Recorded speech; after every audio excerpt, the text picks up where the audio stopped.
Welcome to our 7th Nexi talk at Money 2020 in Amsterdam. Customer value management and how it enables to unlock the full value of customers on a new engagement level is the topic of this session. I will talk about this with our guest, Silvia Vernizzi, responsible for the customer value management go-to-market strategy and pre-sales activity at Nexi, and Flaminio Francisci, the head of customer value management at Nexi. Very warm welcome. Let's start off with some basics. What is actually the difference between the classical customer relationship management and the newly called customer value management from your perspectives? Maybe we go with you first, Flaminio. Yeah, so thank you very much. Customer value management is really much more than customer relationship management. And actually, the importance of managing the customer value is not new, but has become a must with the service industry explosion, especially telco, and today is absolutely a must also for the financial service industry. So we at Nexi have recognized the importance to serve our financial institution also with a very solid customer value management practice. And that has been done investing since 2016 in putting in place something that is able to do one single thing instead of CRM. CRM was focused on creating a relationship with the customer, but the starting point was the company need of optimizing their revenue and the margins. While customer value management is a data-driven practice, so it's using data to understand what the customer wants, because recognize that the customer stays in the driving seats, the customer decides its journey, and is in full control of what he wants, she wants, and especially, that's a very important thing, is the customer that decide where the value stands in regard with the service and the products of the financial institutions. So the financial institution can have very good and valuable services and products, but if the customer won't recognize the value behind these services and products, he won't use it, and he won't stay with the financial institution. So what customer value management does, uses the data to be sure that the value of services and products is perceived by the customer. And that is completely different than customer relationship management. So the paradigm is inverted. It's not customer relationship management, but is customer managed relationship. Anything to add to that? So basically customer value management is a data-driven practice to increase customer perception about value for money. So it is not just managing relationships, squeezing value out of customer, but the goal is to create a virtuous cycle around value so that the financial player is able to provide value to customer, offering services and products in line with their needs. The customer recognize this value and so are willing to stay more, pay more, and so on. And so the financial player receive value back from customers. And so this cycle is continuously fostering. And now, what are the main reasons why both new and traditional financial institutions should invest in customer value management? Sure, so in this digital era, and we can see it very clearly also these days in Money 2020, customer has a lot of power, especially in the financial services industry. Comparing financial services and products is very easy. It's very easy to switch from one service to another. Switching costs are lowering, and also the opportunity to subscribe new services is very, very simple. It means that also the share of attention and the share of wallet of the customer is lowering and lowering. So in this very complex context that offers also a lot of opportunity, the new financial institutions have the need to acquire new customer and prove they are able to do very good metrics. In this case, they can decide to do it in two ways. One is to be very aggressive in terms of pricing, in terms of economics, but that puts at risk their profit and loss.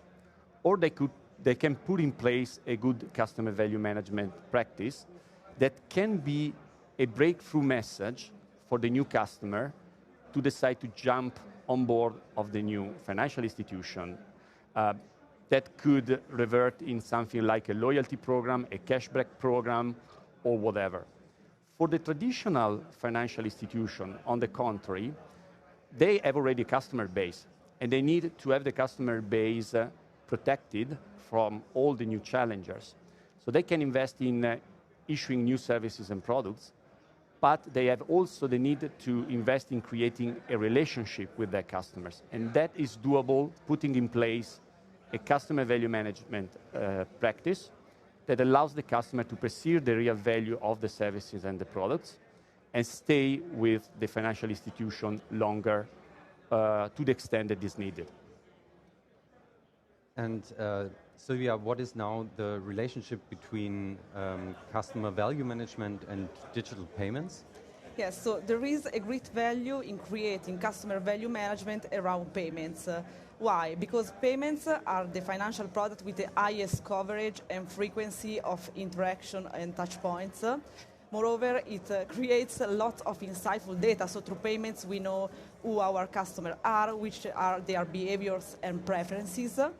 Moreover, through payments, we can create contextual and real-time interaction and cross-upselling opportunity with our customers.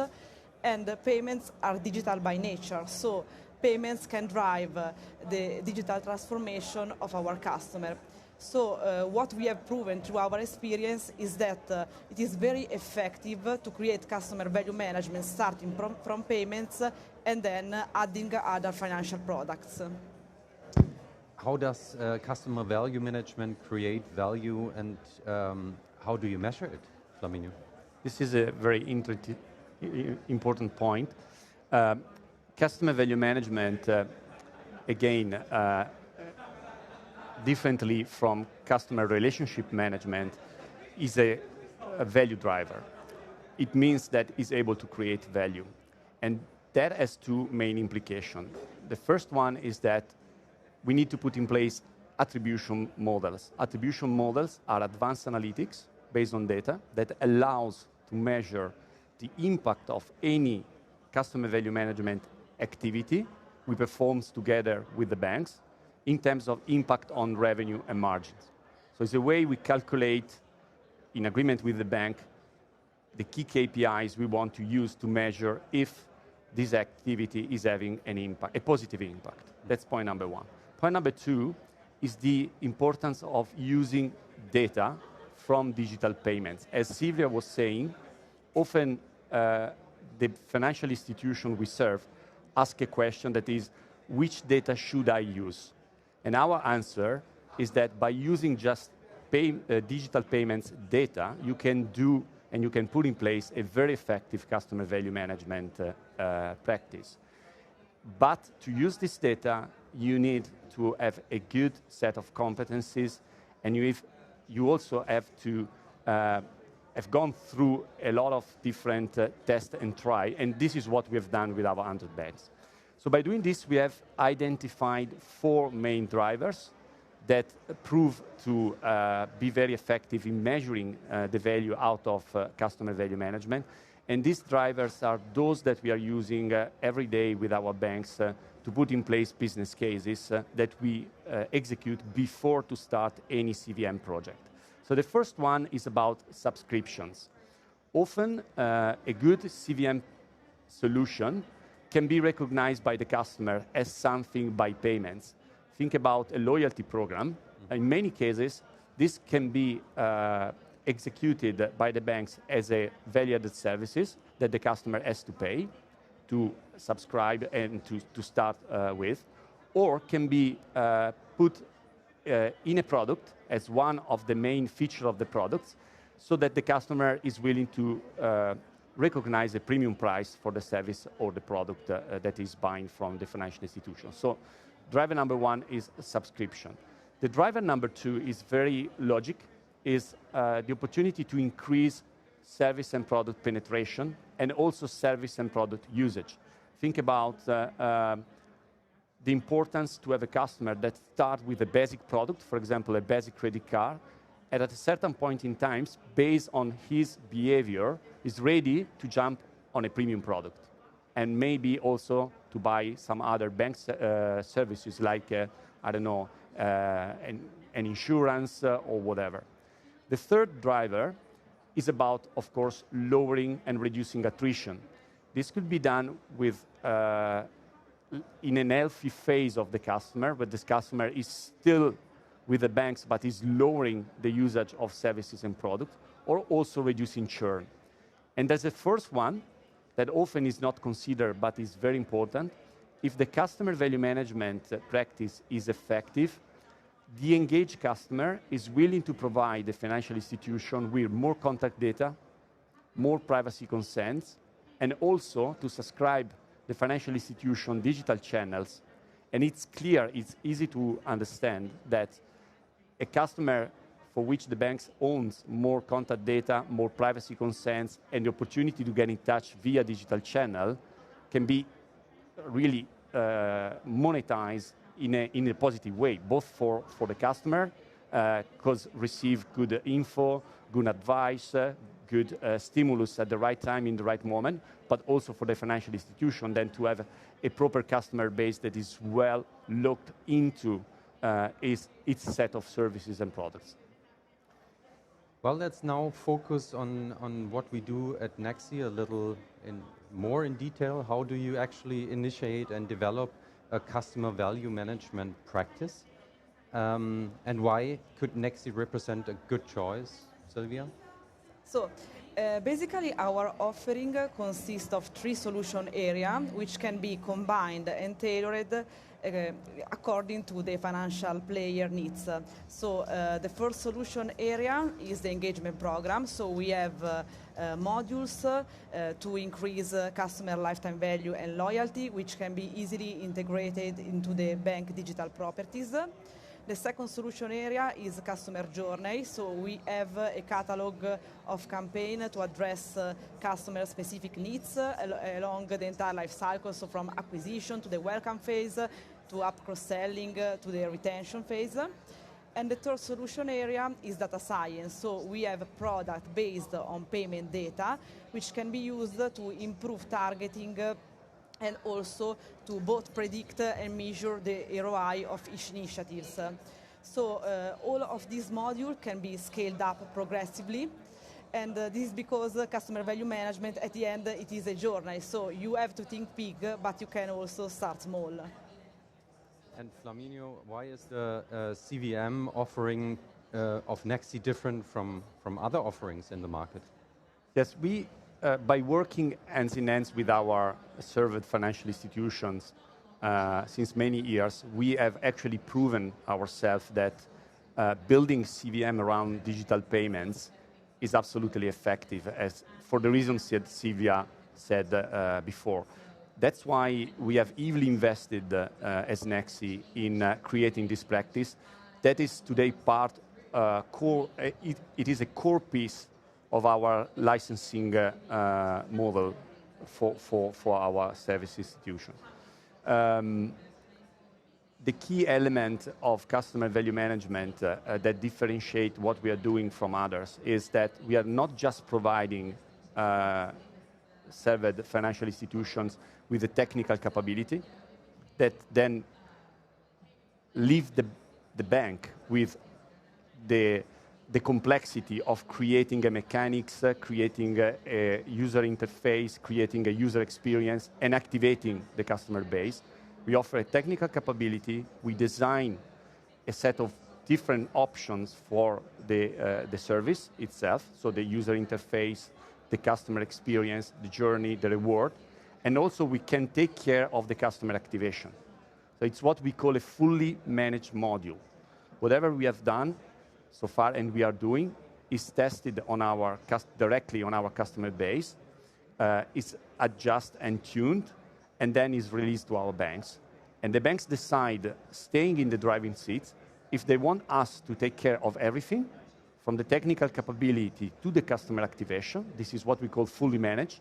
And usually, especially when the banks accept to be on a licensing model, this is the best solution for us because we are in full control and we can optimize whatever is needed to get the end results for the financial institution and for Nexi. So that's, let me say, is the most complete offer, and there's no other fintechs that are offering this type of end-to-end solution. Or the banks can decide for the whole CVM action or some pieces of the CVM action to stay in the driving seats and take care, for example, of the execution or of the customer activation.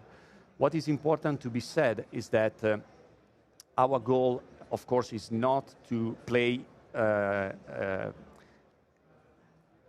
Nexi, but we play completely on behalf of the banks. So the customer sees only the banks as the perception that is the bank interactive with him or her, and that is our core difference and is the value behind what we have done and we are doing, of course. Interesting. So last question to both of you. How important will CVM be for financial players and their value creation in, let's say, 3 to 5 years? So this is a very critical point because as we all perceive, the financial service industry is literally exploding in terms of number of new services, new functionalities, new products. And of course, we as Nexi, that's our main focus, to provide our served financial institution with all these innovations. But for a financial institution, chasing this very quick and complex evolution is not easy and can be a challenge. And they have to stay focused in doing that. So building together with us a very good customer value management practice, that means having customer able to recognize the value every day the bank is providing to them, is a core asset that can be grown over time, and that is not easy to be matched by challengers. So what Silvia was saying, start small and think big, because it is a journey. We can do it very well, and it's something that can actually protect any customer base for any type of disruption along the path of this incredible journey of the financial service industry. Anything to add, Silvia? What I think is that in a context in which competition is continuously rising, customer value management will be critical to acquire customer, retain customer, and to stay on top of mind for them. Well, to sum it up, customer value management is definitely a level up compared with old-fashioned customer relationship management. It looks like a much more sophisticated and systemized approach to me, with long-term engagement programs to create customer loyalty and to manage the customer life cycle. And all that based on and supported by data science, I would say. So thank you very much, Silvia and Flaminio. That was a very interesting talk. It's been a pleasure having you here. At 4 o'clock, there will be the last Nexi talk for the second day at Money 2020.